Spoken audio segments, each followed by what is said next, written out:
Kembali bersama kami di NTV Prime, pemirsa. Surat perintah penghentian penyidikan SP3 untuk Egy Sujana dan Damai Hari Lubis dinilai Roy Suryo CS. Dasar tudingan adalah mekanismenya yang tidak sesuai dengan hukum acara pidana.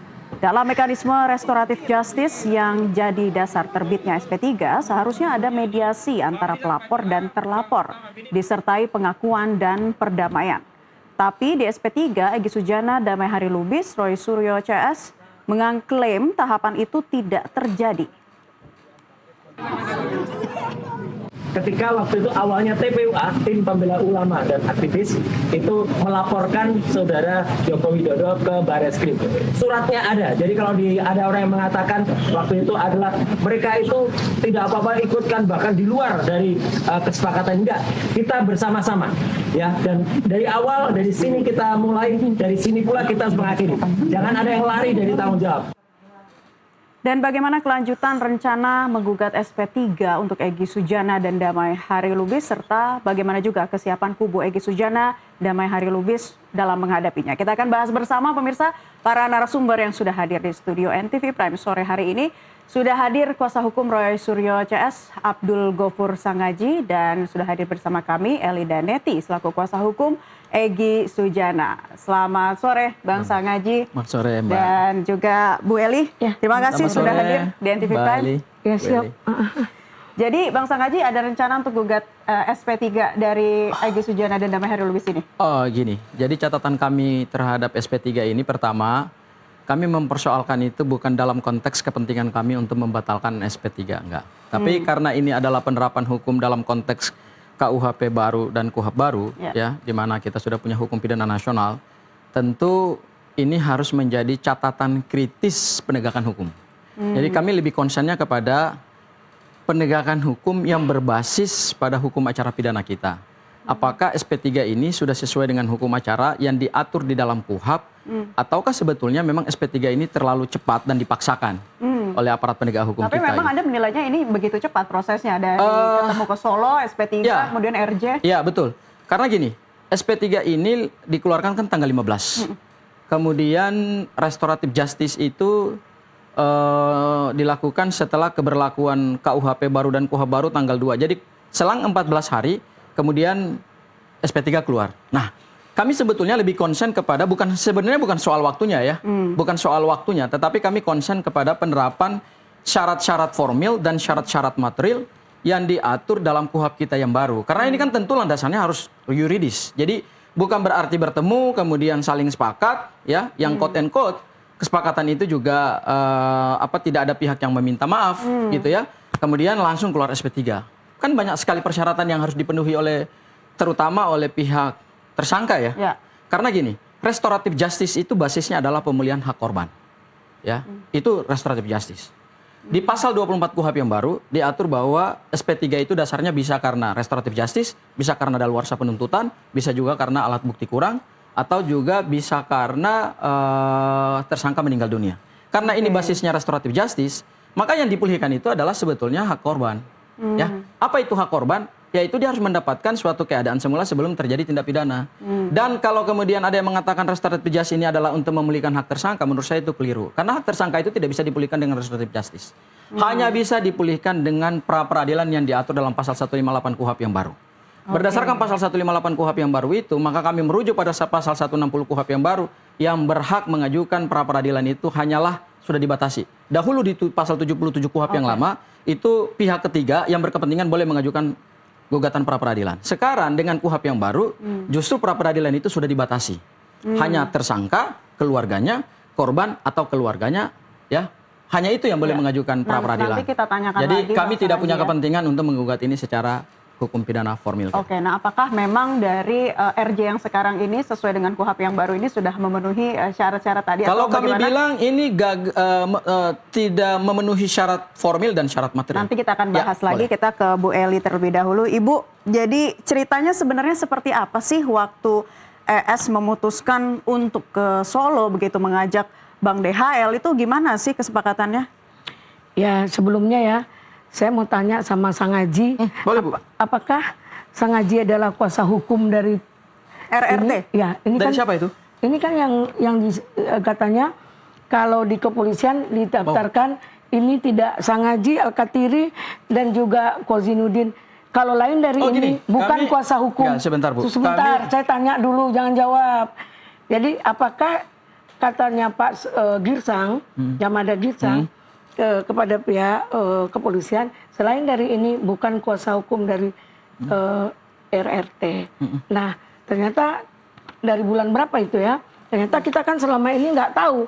Kita nggak penting juga, karena kita nggak ngurus mau dia berbuat apa, silahkan. Yang penting kami jangan diganggu, itu aja. Saya boleh jawab Bu? Karena silakan. ada pertanyaan itu, sekaligus saya klarifikasi ya. Jadi yang memberikan kuasa itu adalah prinsipal. Bukan Yamada Girsang dan bukan pihak manapun. Ini Sebentar dulu. Ya, sebentar dulu. Saya jawab Bu. ya. Jadi yang menjadi kuasa hukum kami itu kliennya adalah Mas Roy dan 3 tersangka lainnya pada klaster pertama. Ya. Jadi kalau kita lihat kan ada 8 tersangka. Ya. 8 tersangka kemudian berkurang 2 jadi 6. Ya. 6 itu 3 di klaster pertama yaitu Bang Rustam Effendi, Betul. Bu Kurnia Triroyani dan Bang Rizal Fadila bersama dengan Mas Roy di klaster kedua, itulah klien kami. Dan kalau ditanyakan apa legal standing kami, ya kami menghadiri, kami bersama Mas Roy terus kok. Kemarin kami di konferensi pers Polda Metro Jaya kami bersama Mas Roy. Saya juga barusan tadi selesai dengan Mas Roy di Polda Metro Jaya untuk pemeriksaan kepentingan hukum yang lain. Jadi kalau dikatakan kami memang bukan kuasa hukum dari RRT. dokter, bukan Dokter Tifa dan Rismon. Tapi kalau kuasa hukum Mas Roy, kami kuasa hukumnya Mas Roy dan bersama 3 tersangka lainnya. Jadi ada 4 klien kami. Jadi dikonfirmasi kalau Bang Sangaji memang khusus untuk Mas Roy Suryo Mas Roy Suryo. dan 3 tersangka. Ini lainnya. juga ada tanda tangan ya. Di sini Roy Suryo Noto Oh ya nggak apa-apa, Dipojo, karena ya. semakin banyak lawyer kan nggak ada masalah. Sepanjang memang itu dikehendaki oleh prinsipal. Gimana Bu Eli? Bisa Ya, dikonfirmasi saya lagi? cuman konfirmasi ya.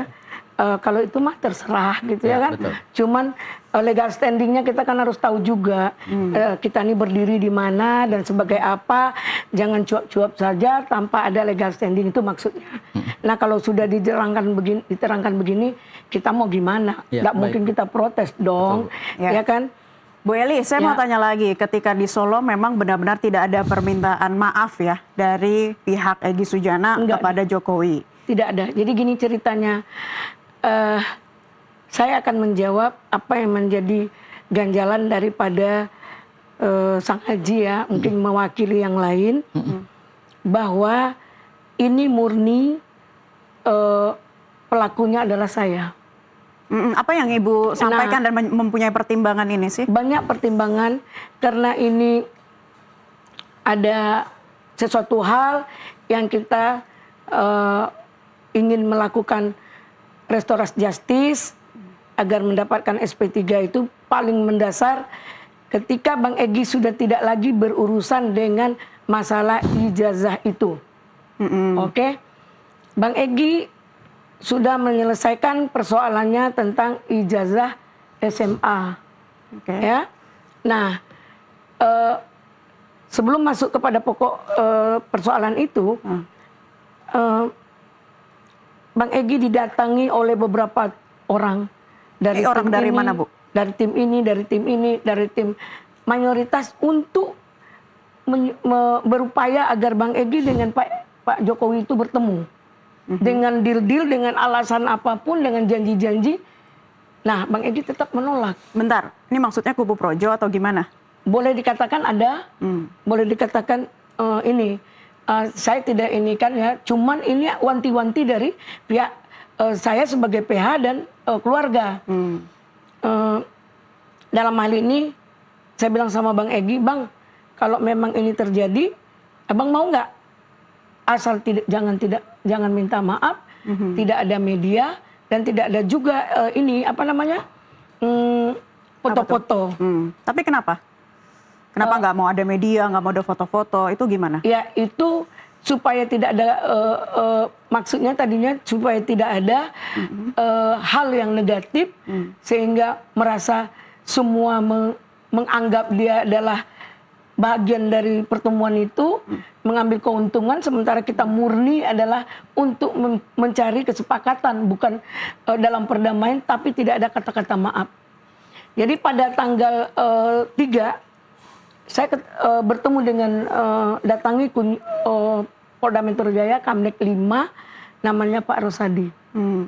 Hasilnya? Penyidik. Ya. Saya menyampaikan bahwa kalau seandainya nanti Bang Egy mau untuk dipertemukan, saya lagi berupaya nih, bisa nggak dibantu saya untuk berkoordinasi dengan pihak Pak Jokowi, dengan pihak Solo. Tapi tidak ada tim-tim relawan dan tidak ada yang sesuai yang disampaikan Bang Egy. Kemudian tanggal 4 sore dijawab sama Pak Rosadi. Kayaknya pihak sana oke dengan syarat itu. Udah, saya pun senang. Tanggal 5 saya ketemu sama Bang Egy. Kata Bang Egy, oke. Oke, Dengan dan syarat-syarat seperti itu, oke kita ke Solo. mengajak DHL. Kemudian Bang, karena di dalam gelar perkara itu yang memasukkan persoalan tentang belum sempurnanya Bang Egy menjadi tersangka dan DHL juga punya alasan hukum untuk tidak patut ditersangkakan, maka saya bilang, Bang, DHL kemarin punya alasan hukum, coba tawarin Bang. Kemudian saya nggak mau berurusan sama DHL. Oke. Bu, saya mau luruskan dulu. Ketika ke sana itu ditemani salah satu relawan Jokowi, bukan yang namanya Pak Nggak ada. Ahmad? Tidak ada? Ya, nanti sampai ke situ ya. Oke. Jadi pas waktu itu Pak DHL nanti dijawab. Tanggal 6 kami ke Riau. Oke. Sidang di Riau tanggal 7. Tanggal 7 sore Bang Egy bilang, kayaknya DHL menjawab oke. Terus Bang Egy juga oke. Akhirnya kami berangkat ke Solo. Ya. Sebelum berangkat saya tanya, saya begitu Bang Egy oke, saya telepon pihak penyidik. Pak Rosadi, kayaknya Bang Egy udah setuju, boleh nggak saya dibantu? Oke. Ya, boleh saya nggak dibantu? Ya. Jadi akhirnya terjadilah pertemuan itu dan kemudian tidak ada. Sampai di sana kami Ya. berangkat bertiga transit dari Riau sampai di sana Pak Rosadi sudah mensterikan, kami nggak mau ada macam-macam di situ. Ibu ada di dalam kan? Ya saya, ya dengan saya bawa duanya. Nah begitu kan rumah Pak Jokowi itu kan dua tuh, yang sini kami stay di sini, ini rumah Pak Jokowinya. Kemudian kami masuk situ, disuruh nunggu sebentar. DHL masuk kamar mandi, ajudannya ngomong, Bang, ini ada teman abang loh, namanya Pak Darmizal. Ini itu, saya kaget, Bang kok ada orang lain? Oke. Kayak gitu. Udahlah jangan ribut di sini. Ya. Akhirnya kami masuk, pertama masuk saya 20 menit. 4 mata ngobrol, kemudian Bang DHL, 3 menit kemudian baru Bang Egy. Oke. Ketika Bang Egy datang, masuk, Pak Jokowi langsung, Bang Egy. Jadi disambut gitu? Ya, saya kan disambut ke depan tuh, disalamin, Bu Eli, kenapa Pak? Ini kok dalam hati kok kenal? Ya Ibu kan viral. Terus sambil duduk, Bu kok berani ngomong gitu? Ya saya kan bukan termo Pak. Oke. Bagi saya apa yang saya lihat itu yang saya ucapkan. Saya kan menyampaikan ini baik. Ya. dengan itu. Yang disampaikan, yang saya sangat tersinggung dengan Sang Haji, bahwa dibilang saya menyesatkan publik. Tolong ditarik bahasanya Baik, itu. coba ya kita tanyakan ke Bang Sang Haji. Katanya Bu Eli tersinggung karena ini dibilang menyesatkan publik. Karena ternyata tadi keluar dari apa yang disampaikan Bu Eli sendiri bahwa ini Itu urusan inisiatifnya. saya, gitu. Ya, maksudnya untuk, begini, maksudnya Bu Eli ngajak ke makasih Solo. juga ya. Hari ini kita dipertemukan dalam satu forum gitu ya, daripada kemudian